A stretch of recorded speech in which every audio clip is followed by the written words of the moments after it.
Hey friend, welcome to my podcast, The Fit Soul.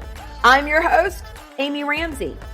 In this podcast, we will be discussing soul-filled strategies to unleash your confidence, increase your energy, and all the things healthy lifestyle.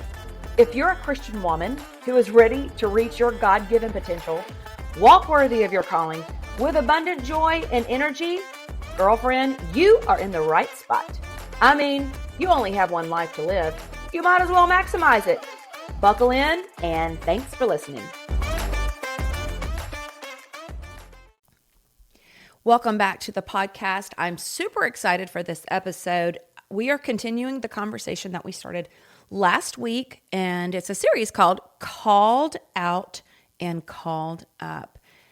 And last week, we talked a lot about the stretch. Oh, the stretch. I have been walking through a stretch of a year, and last week in the episode before, if you missed it, I highly recommend going back and listening to it because it sets the stage for this particular podcast. But also, if you're in the middle of a shift in your life, you'll find it super relatable. Last year, so I turned 52 last week, actually, and I do a lot of reflection on my birthday. I love that. I'm a July baby, so I don't know any different. You have like New Year's resolutions, and for me, it's part of my rhythm. It's part of my routine to do a solid check-in with myself. And I'll share with you a few things that I do. They may sound silly to you, but I highly recommend it no matter what, because it has been pretty transformational. Okay. If you're brand new to the podcast, I just want to say hello. I'm so glad that you're here. Thank you for tuning in and listening. And if you've been a long time friend of the podcast, thank you for being here. My name is Amy Ramsey. I'm your host, high performance coach, nutrition, integrative health coach, life coach, all the things. So I really bring a very integrative, faith-fueled perspective to our lives. Most of the listeners here are in that midlife phase, over 40 years old, over 40, midlife and beyond. And today I want to just share with you. So last week I talked about the stretch.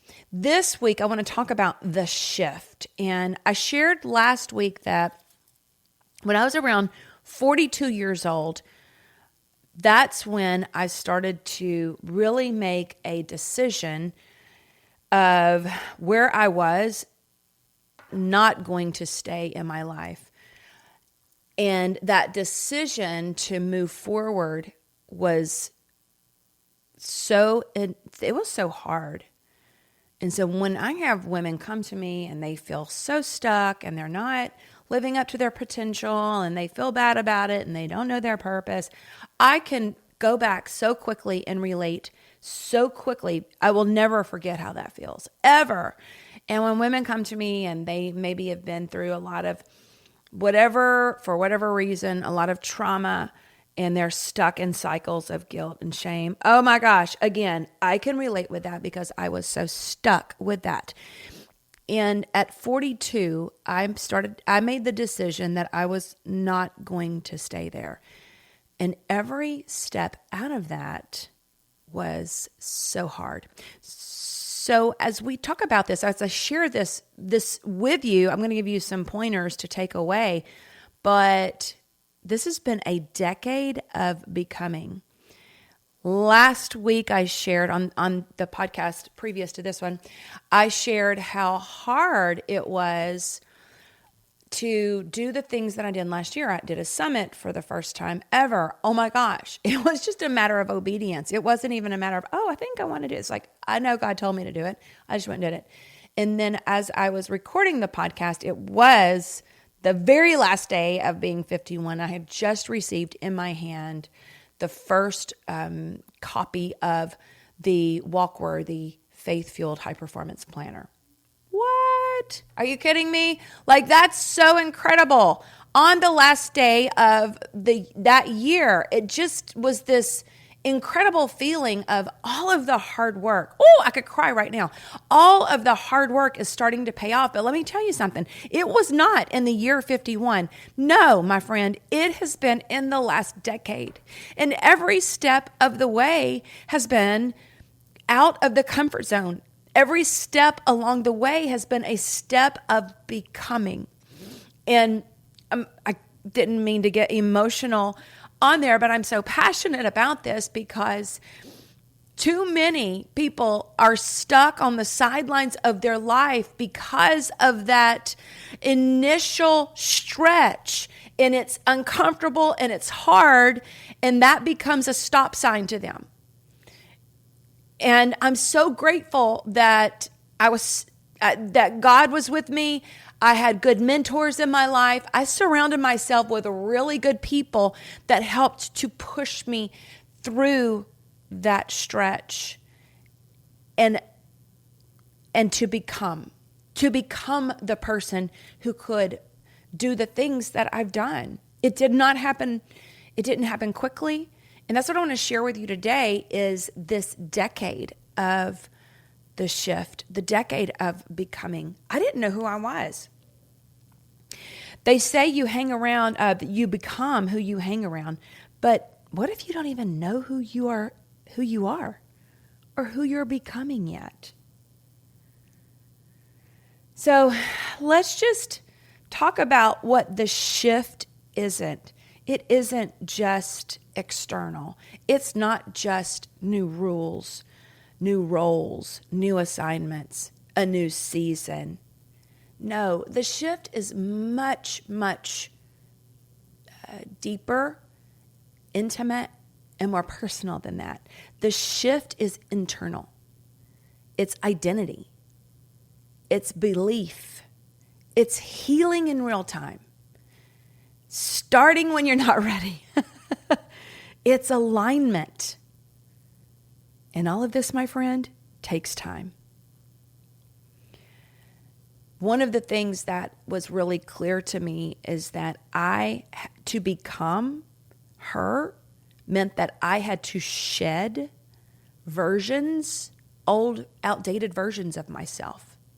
And each level, I hate to say success, that's not the word I'm looking for, but each level that I would break through to, each breakthrough, how about that, required a new version of me. Right now, I'm sitting at the cusp of a breakthrough, and it's scaring the crap out of me. It's a new version of myself. I can't get to that breakthrough and through the breakthrough and become her where I am right now. Nor can you to get to your next breakthrough. You can't either. So when you're at that line of having that internal disruption, and when you finally decide, wait a minute, hold up. This life is a gift. My life is a gift. Not only is it a gift, I'm created in God's image and He has good works for me to do.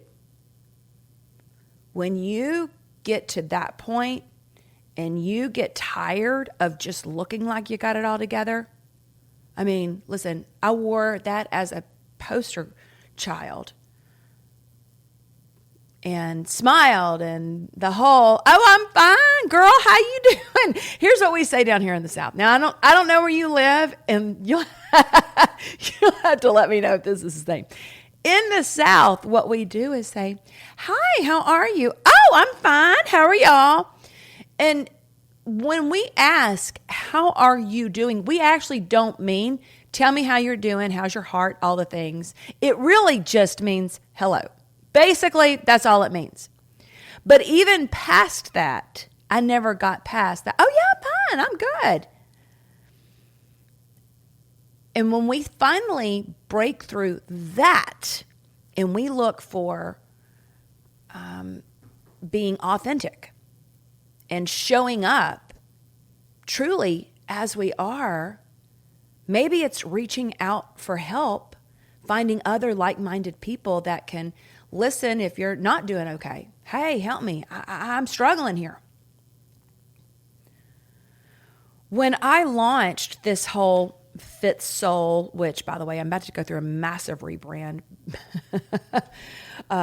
Stay tuned for that. That'll be fun. It actually is going to be a lot of fun. But when I started to step into entrepreneurship, I was not feeling comfortable. I was absolutely unsure. And let me tell you something. I was used to hiding. So when I decided to take my brand into business and move it online, whoo, oh my gosh, it shook me to my core. It wasn't about showing up perfectly. I had to learn very, very quickly. It was just about doing what I felt like God was calling me to do. At the beginning of my business, it was very much health coaching, fitness, nutrition oriented. But the more I worked in that space, and I love that space still, it's still very much part of who I am, there was just more. I knew that I wanted to help women specifically have a deeper level transformation, longer standing than just when I'm working with them. So I shifted from the health coaching, fitness space into identity and impact. This is so powerful because this is what transformed me. And this is what I coach on. This is what I coach my clients on. High performance coaching is about identity. It's about becoming. Back to the starting story of this has been a decade of becoming. And that just gives me like massive God bumps everywhere because if we can enjoy the journey instead of just thinking, okay, it's all going to be great when I arrive there. And too many of us are caught up in that.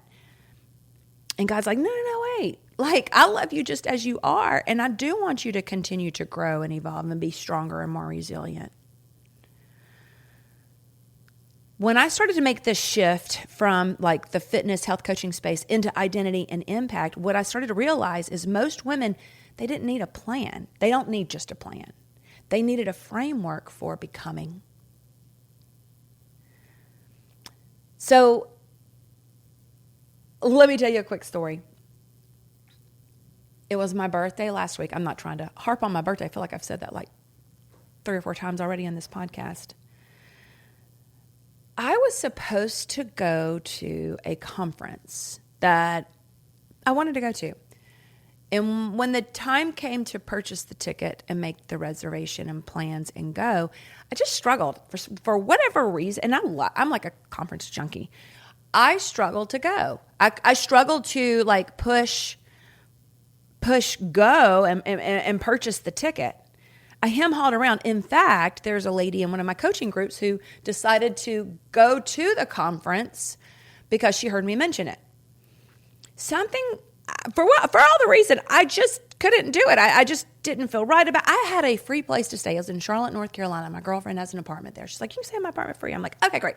I can use my points, so my plane ticket's free. I have a free place to stay, and the conference ticket for a conference is not over the top. And this will be a great thing to do. It's right around my birthday time and week. This could be just a fun little getaway for me. Anyway, I never could do it. I couldn't seem to push go on it. Finally, when I did think, okay, well, if I'm going to do it, I have to do it. I went to go get my ticket. Would you believe it was sold out? And I just laughed so loud because I'm like, and that was my answer. I wasn't supposed to go. But what I didn't know was that God had something totally different for me this past week. My son, who has been out of the country for a year and a half, came back and it was a surprise and a wonderful surprise. And I was able to go see both of my children. And spend time with them, and all of the empty nesting mamas, especially when your babies don't live in the same area, much less the same state, much less, part of that was the same country. Oh my gosh. And then my husband was so precious. He spoiled me. He's like, well, just go stay. He goes, I'm going to put you up in this hotel. I want you to go stay. I had a little bit of work to do, but quite honestly, I needed to disconnect, and I needed a little bit of time to myself. I needed to reconnect with myself. I need you to hear that. I needed to go and reconnect with myself. The me 10 years ago wouldn't have known that. Remember, I said I didn't know myself. This version knows that I skated into 52. I've done a lot of hard things, a lot of big things last year. And I just needed a moment.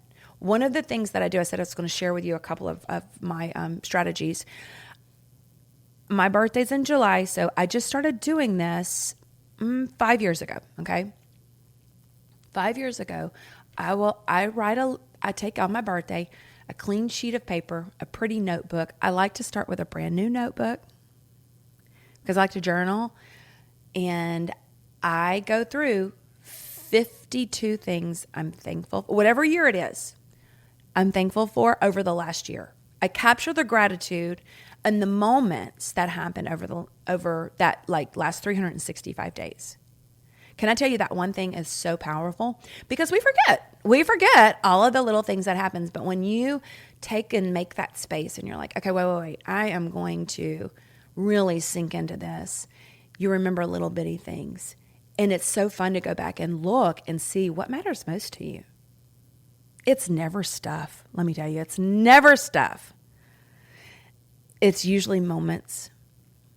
And then you get to see what matters most to you.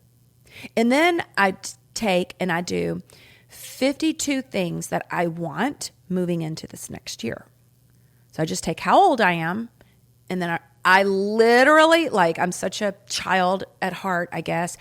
On that cute new notebook, I write 1, 2, 3, 4. Like, I go ahead and write all of the numbers all the way down. And I partner with God, ask him to help me. What do I want? What do I want more of next year? What do I want next year? And it's really fun when you start with the gratitude of the things that mattered most. You start to see a connection of what maybe you'd like more of, what you want less of.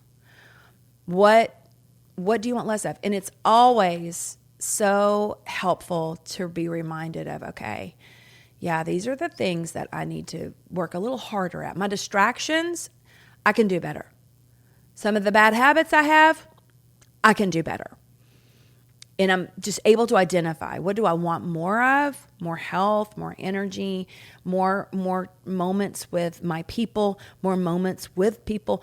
Very specific, 52 of them, and I wasn't done yet. So I wanted to share that exercise with you because now's a good time to do it. I don't care if your birthday's in October or feels like in January. So what? It's kind of that, we're, at that halfway point in the year, and it's just a great time to reconnect with yourself. And that's what I did on that trip. I reconnected with myself.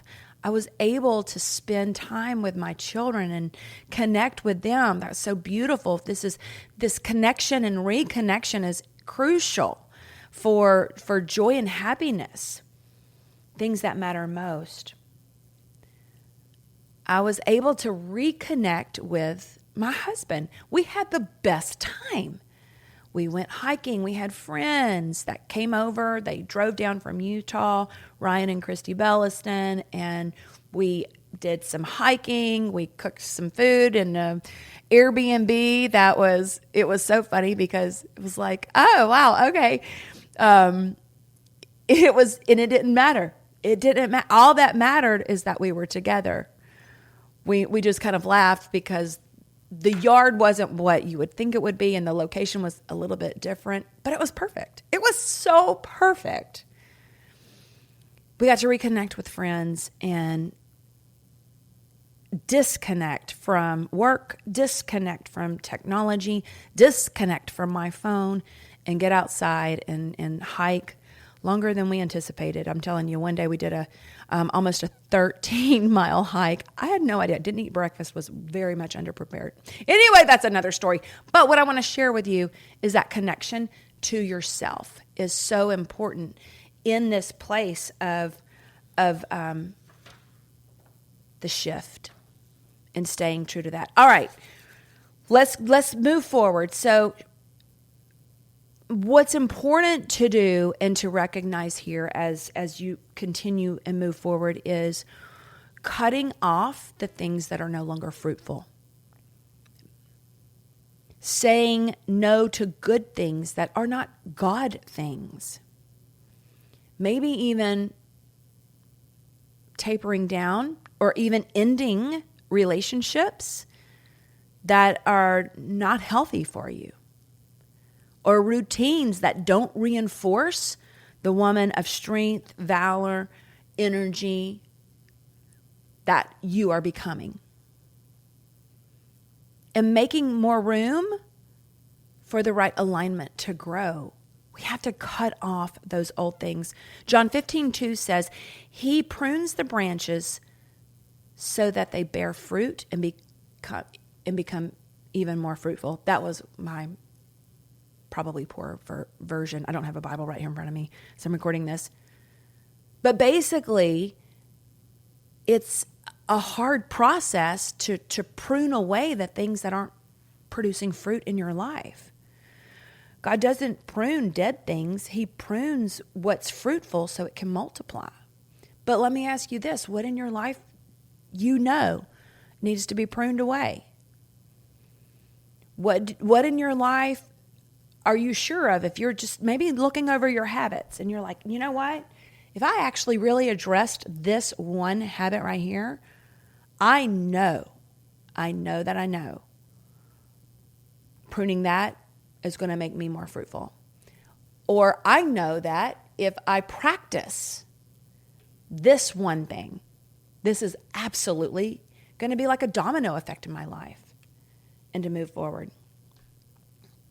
So in this journey, in this stretch, in this last 10 years, and I'm just getting started up in here. It has been a process of healing and healing from the root. This shift has been all about shedding old versions of myself and also healing. Not just putting on the happy face, but doing the work. Really like head on addressing the areas that kept me playing small, still keep me playing too small. And healing from the root, you have to have new habits in place. This is why I love the high performance habits and the science behind it. One of the habits is courage. That became my focus last year, was to be more courageous and to have courageous conversations and to not shy away from actually speaking what was on my heart and my soul and my mind. Because that's what I would do. I don't like conflict. I don't want to cause any conflict. In fact, I could be a chameleon. It's all good. Basically, big, fat people pleaser. And the more healed I became, the more I realized that this was not just people pleasing. No. This is me being a coward, honestly. I'm scared to stand up for myself. That's being a coward. That's not okay. That's part of that healing from the root. Now, I didn't start there 10 years ago. 10 years ago, I was still stuck in patterns of people pleasing. And over the last 10 years, I just stayed committed to the version of being healthy and whole. I had to face the root of rejection, which is where a lot of my struggles came from. Self-doubt, insecurity. And one of them, I'm telling you, this was a root too, was performance-driven identity. I felt good about myself if I made a little accomplishment.